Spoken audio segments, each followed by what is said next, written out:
तो मैं अभिषेक रॉय आपका हार्दिक स्वागत करता हूँ अपने यूट्यूब चैनल पर। मेरा चल रहा है पॉलिटी और पॉलिटी में हम जो पढ़ रहे हैं कि जो सेंटर और स्टेट का जो रिलेशन है ना। सेंटर और स्टेट का रिलेशन के बीच जो है वो क्या है कि जो टैक्स का जो डिस्ट्रीब्यूशन है, वो पैसे का जो डिस्ट्रीब्यूशन है वो कैसे है ना। यही बात हम करने की कोशिश कर रहे हैं। अब यहाँ पर हम अब ये पढ़ते हैं कि वो कौन सा जो टैक्स है, कि टैक्स जो है वो सेंटर लगाता है, उसको जमा कौन करता है, यानी उसको हम बोलते हैं उगाही। उगाही कौन करता है, और वो जो जब पैसा उगाह जाता है, जब पैसा जमा हो जाता है तो वो किसके बीच बांटा जाता है। क्या सेंटर वो पैसा रखता है या स्टेट रखता है, या सेंटर और स्टेट दोनों में बांटा जाता है। ये चीजें हम पढ़ेंगे इसमें, है ना। तो वही चीजें हैं। पहला चीज क्या है लिखा हुआ है कि उपयुक्त दोनों संशोधन यानी 80वां और 101 के बाद राजस्व के केंद्र और राज्यों के बीच वितरण की वर्तमान स्थिति क्या निम्नलिखित। असमा जो 80वां संविधान संशोधन है, ये ऑब्वियसली बात है कि 2000 में हुआ है। और इसमें जनरली क्या लिखा हुआ है कि जो डायरेक्ट टैक्स है, डायरेक्ट टैक्स, उससे रिलेटेड बातें यहाँ पर लिखा हुआ है। और इसमें क्या है, 101वां में जीएसटी, और इसमें क्या है, जीएसटी कौन सा टैक्स है, इनडायरेक्ट टैक्स, है ना। ये बातें लिखा हुआ है।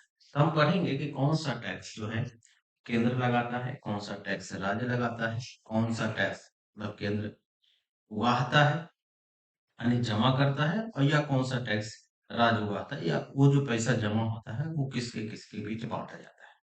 वही चीजें हम यहाँ पर पढ़ेंगे। आर्टिकल 268, केंद्र द्वारा उद्गृहित, उद्गृहित का मतलब केंद्र लगाता है टैक्स, ठीक है। राज्यों द्वारा संग्रहित, यानी राज्यों द्वारा क्या किया जाता है, संग्रह किया जाता है, जमा किया जाता है या उगाहा जाता है। या विनियोजित का मतलब किसके किसके बीच जो है वो बांटा जाता है। यहाँ पर क्लियर लिखा हो, केंद्र लगाएगा, उगाहेगा कौन, राज्य, और पैसा कौन रखेगा, मतलब विनियोजित का मतलब यूज कौन करेगा, उपयोग कौन करेगा, ये कौन करेगा, वो करेगा राज्य। वही चीज है, यानी कौन सा टैक्स है जो केंद्र लगाता है, लेकिन क्या है कि राज्य उसको जमा भी करता है और उसका उपयोग भी करता है, मतलब ये बढ़ता नहीं है, सिर्फ राज्य भी रख लेता है पैसा। वो कौन सा है।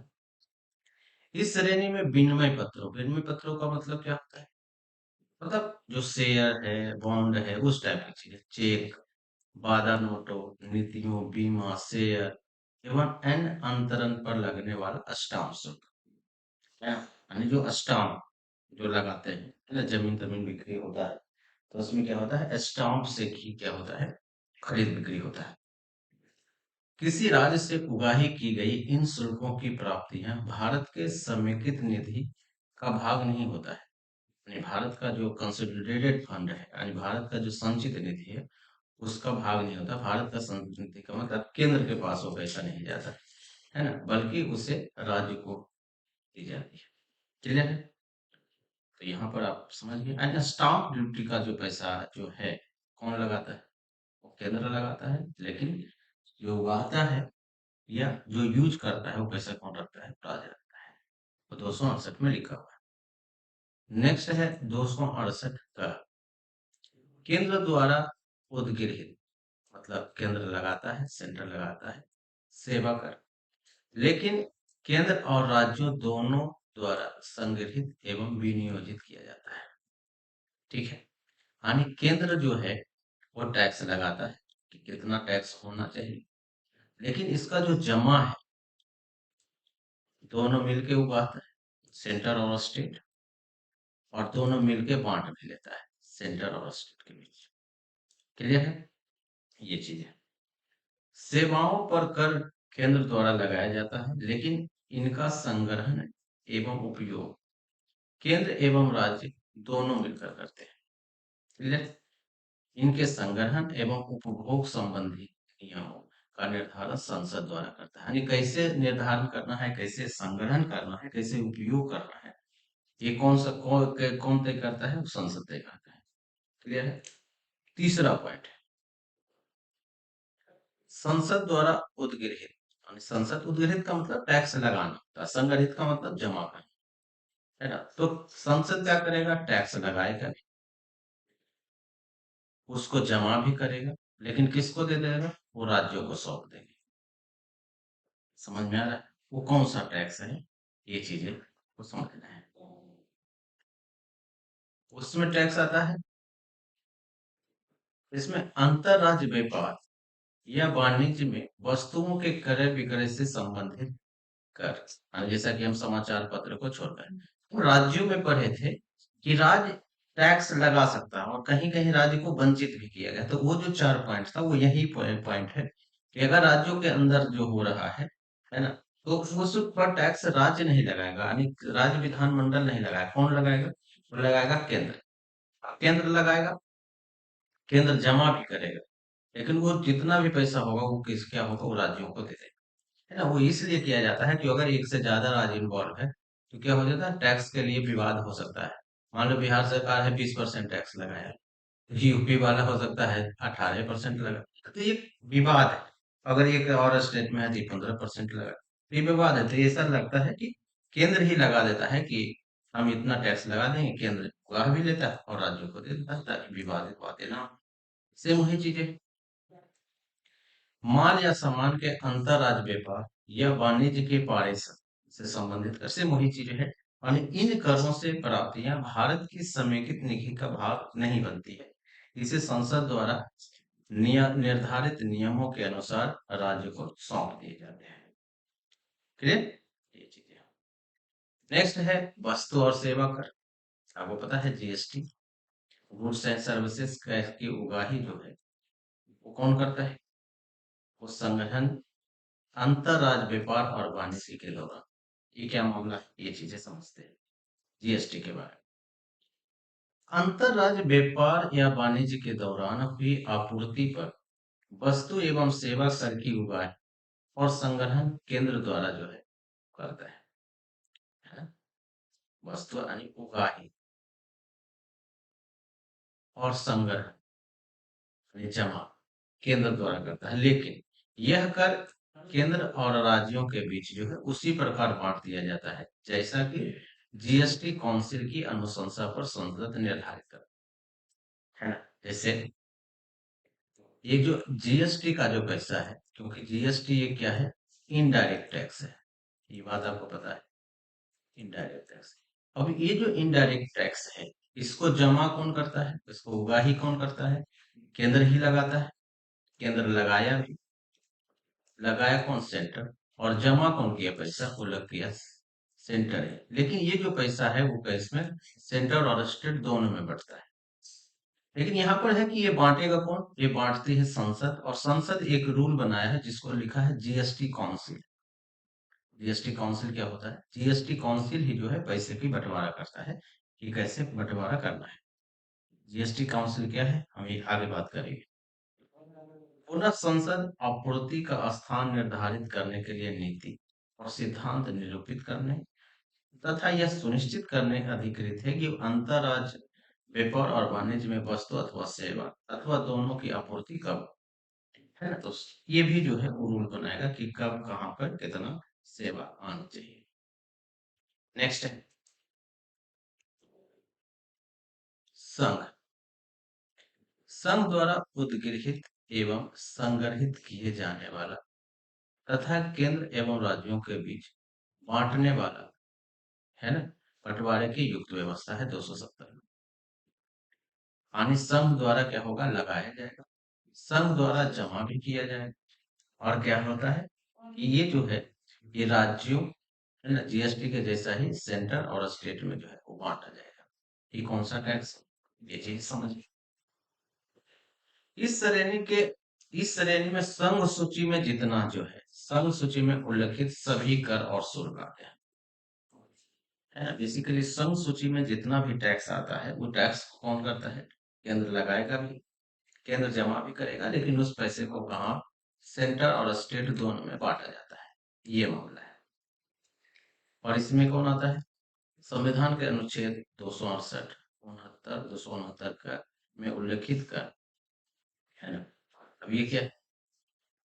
दूसरा, संविधान के अनुच्छेद जो है ना, यानी अभी जो ऊपर हम पढ़े, संविधान के अनुच्छेद 271 में उल्लेखित कर, नीचे हम पढ़ेंगे इसके बारे में। तीसरा जो है, किसी विशिष्ट प्रयोजन के लिए लगाया गया कोई सेस। इन करों और शुल्कों की कुल प्राप्तियों के वितरण की प्रक्रिया राष्ट्रपति द्वारा वित्त आयोग की सिफारिश पर अनुशंसित की जाती है। क्या बता रहे हैं कि जो संघ सूची में जो टैक्स है, जैसा कि हम बताए कि संघ सूची में टोटल 13 टैक्स है, और ये जो 13 टैक्स है इसको कौन लगाएगा? केंद्र लगाएगा भी। केंद्र क्या करेगा? जमा भी करेगा, लेकिन इसका जो बंटवारा है वो दोनों जगह होता है, सेंट्रल और स्टेट दोनों में। अब ये बंटवारा होगा कैसे? कितना परसेंट दिया जाएगा स्टेट को? इस पर जो है एक आयोग बैठती है, उसको हम बोलते हैं वित्त आयोग, है ना? ये तो वित्त आयोग पैसे का कैसे बंटवारा करता है, ये भी बात हम वित्त आयोग में पढ़ी, है ना? और इसको क्या है, राष्ट्रपति जो है अपॉइंट करती है प्रत्येक 5 साल में, है ना? आर्टिकल 280 के तहत।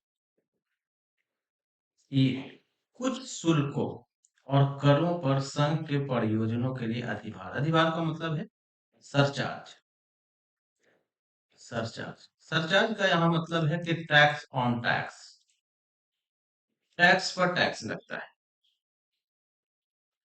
जैसे मान लेते हैं कि ऐसा होता है कि ध्यान रखना है कि जो जो अधिभार है दो टाइप का होता है, एक तो होता है सरचार्ज, सरचार्ज, और दूसरा होता है सेस।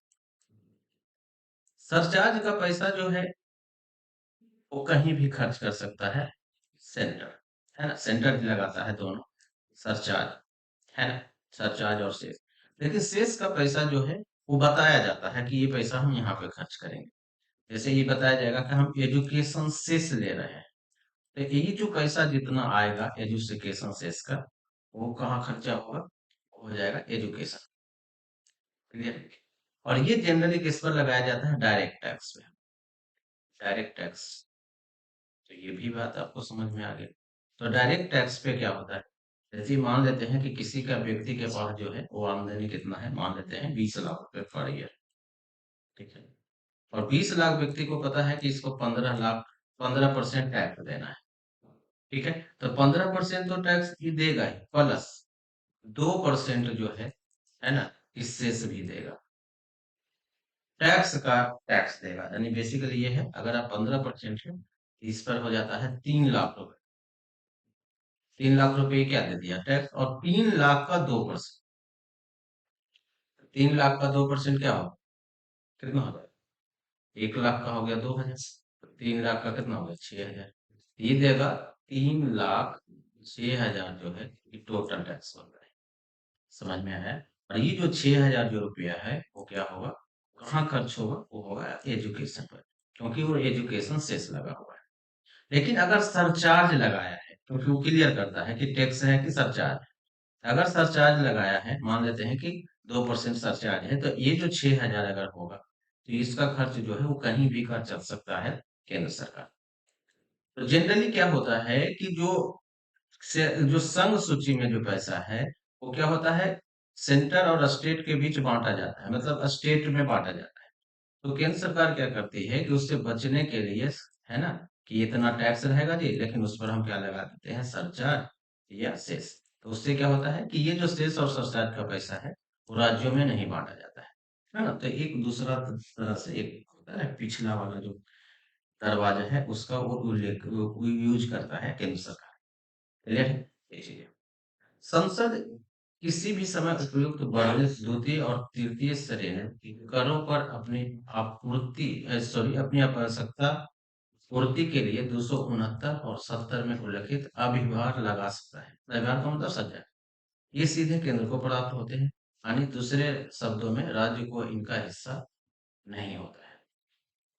तथापि यहाँ पर लिखा है कि जो जीएसटी इस अधिभार से मुक्त है, क्योंकि जीएसटी जो है वो क्या है? इनडायरेक्ट टैक्स है। जैसा कि हम बताया कि ये जो सेस और सरचार्ज है किस पे लगता है? सिर्फ जो है वो डायरेक्ट टैक्स पर लगता है ना? और इसको क्या बोला जाता है? टैक्स ऑन टैक्स, यानी टैक्स पर टैक्स, जैसा कि हम बताया। यानी दूसरे शब्दों में यह जीएसटी पर आरोपित नहीं होता है। यहाँ पर है, लास्ट है, राज्यों द्वारा उद्गृहित, यानी राज्य लगाएगा, राजस्व संग्रहित भी करेगा एवं उपभोग भी करेगा। यानी राज्य सूची पर जो टैक्स है, टोटल 18 टैक्स है, उसको राज्य लगाता भी है, राज्य जमा भी करता है और उसका यूज भी करता है। लेकिन संघ सूची पर जो टैक्स है, वो केंद्र लगाएगा भी, केंद्र जमा भी करेगा, लेकिन वो क्या होता है, दोनों में बांटा जाता है। दोनों में अंतर है ना? ये चीज है। अब ये जो है कि कुछ महत्वपूर्ण टैक्सेस है, उसके बारे में आपको पता होना चाहिए कि जो राज्य लगाता है।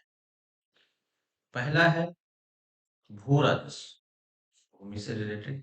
कृषि आय पर कर, है ना? दूसरा है कृषि भूमि के उत्तरावर्तन यानी सक्सेशन से संबंधित शुल्क। यानी बेसिकली क्या है कि जो जमीन है वो क्या हुआ है कि अपने बेटे के नाम पर अगर है या पोते के नाम पर करना है, तो उस जो करने में यानी जो नाम ट्रांसफर करने में कुछ पैसे लगते हैं, वो भी टैक्स जो है पूरा नहीं लगाता है। कृषि भूमि से संबंधित संपदा शुल्क, ये भी है ना? भूमि और भवनों पर टैक्स, ये भी है ना? नेक्स्ट है खनिज अधिकारों पर कर। मानव उपयोग के लिए अल्कोहल, पेय पदार्थ, यानी जो शराब पीते हैं लोग, अफीम, भारतीय भांग एवं अन्य नशीली दवाइयां एवं नशीले पदार्थों पर उत्पाद शुल्क। लेकिन अल्कोहल युक्त औषधि और प्रसाधन सामग्री पर नहीं है। अब बेसिकली क्या है, औषधि अगर बनाने से रिलेटेड अगर है, अल्कोहल यूज किया जाता है ना? या कॉस्मेटिक, कॉस्मेटिक का मतलब है कि जो क्रीम क्रीम में यूज किया जाता है, वो सब पर किसका जिम्मेवारी है? राज्यों का नहीं। दूसरा है बिजली के उपयोग, बिजली के उपयोग एवं बिक्री पर कर, ये भी चीज है। नेक्स्ट है कच्चे तेल, high speed diesel, motor speed petrol, है ना? प्राकृतिक गैस, उड्डयन टरबाइन ईंधन, मानव उपयोग के लिए अल्कोहल, पेय पदार्थ पर कर। किंतु इसमें अंतरराज्य व्यापार और वाणिज्य के दौरान बिक्री तथा ऐसी वस्तुओं को अंतरराष्ट्रीय बाजार, अंतरराष्ट्रीय व्यापार अथवा वाणिज्य के दौरान बिक्री शामिल नहीं है।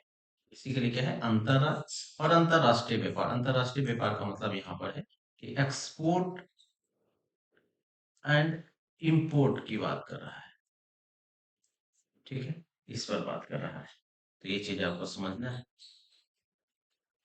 नेक्स्ट है सड़क अथवा अंतर्देशीय जल परिवहन एवं वस्तुओं अथवा यात्रियों को होने पर लगाकर वाहन कर, वस्तुओं और नौकाओं पर कर, है ना? टोल, व्यवसाय, व्यापार, कॉलेज, रोजगार पर टैक्स, है ना? कंपटीशन टैक्स, मनोरंजन टैक्स जैसे मूवी वगैरह देखना, है ना? मन बहलाव पर उस हद तक जहां पर तक की पंचायत, नगर पालिका, क्षेत्रीय परिषद अथवा जिला परिषद संग्रहण करते हो। दस्तावेजों पर स्टाम्प शुल्क, है ना? जो संघीय सूची में विदेश जो सबसे पहले पड़े थे। और दूसरा है राज्य सूची में सामग्री पर शुल्क जो है वो कोड शुल्क लगेगा। क्लियर? ये बात आप समझ। तो ये तो हम बात कर लिए कि कौन व्यक्ति कौन सा टैक्स लगाएगा, कौन जमा करेगा, है ना? ये चीजें हमने पढ़ लिया है। अब जो हम पढ़ेंगे वो क्या पढ़ेंगे? वो पढ़ेंगे गैर राजस्व वितरण। गैर राजस्व का मतलब है कि वो वितरण जो टैक्स के अंतर्गत नहीं आता है ना? यानी मान लेते हैं कि सेंटर और स्टेट है, तो इसका इनकम का स्रोत क्या है? वो टैक्स है। लेकिन टैक्स के अलावा और कौन सा इनकम का स्रोत है ना? ये चीजें हमें पढ़ना है। क्लियर? तो वही चीजें हम यहाँ पर पढ़ेंगे। यानी पहला तो हम केंद्र की बात करेंगे, उसके बाद हम राज्य की बात करेंगे। केंद्र के गैर राजस्व स्रोत से व्यापक प्राप्तियां निम्नलिखित है ना? इसमें जैसा डाक एवं तार, जैसे स्पीड पोस्ट वगैरह लोग करते हैं, है ना? उससे रेलवे से जो कमाई होती है वो है। बैंकिंग से जो कमाते हैं सरकार, प्रसारण जैसे होता है कि टीवी वगैरह चलता है तो क्या होता है, बैंड बेचते हैं, जैसे 2G 3G, है ना? 4G 5G, है ना? ये जो स्पेक्ट्रम बेचा जाता है, और इसी में हम बोलते हैं कि स्पेक्ट्रम घोटाला हुआ है, बोला जाता है कांग्रेस के टाइम में, तो वो सब पैसा से केंद्र सरकार पैसे कमाती है, सिक्के एवं मुद्रा से भी कमाती है। केंद्र के सार्वजनिक उपक्रम यानी कि जो पीएसयू है, यानी पब्लिक सेक्टर अंडरटेकिंग, इसका मतलब होता है कि जो गवर्नमेंट बिजनेस को चलाती है, जैसे सेल है, वेल है ना।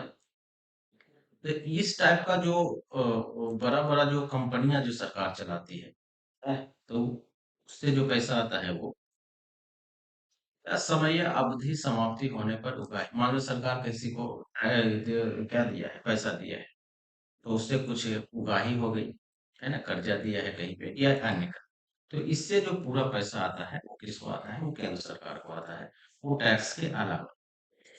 क्लियर है? तो ये पैसा को तो बांटेगा नहीं। राज्य गैर राजस्व कर के द्वारा राज्य को प्राप्त व्यापक स्रोत इस तरह है, जैसे सिंचाई, इरिगेशन, वन, मत्स्य पालन, वही है जो राज्य का जो बिजनेस है ना, स्टेट पीएसयू।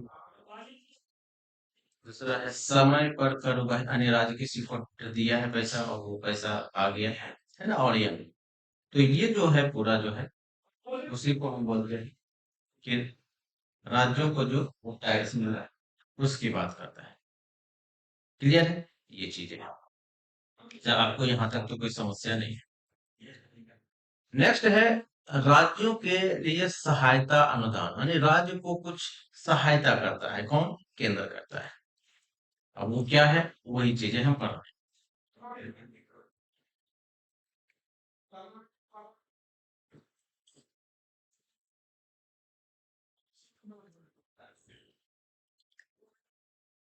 ठीक है।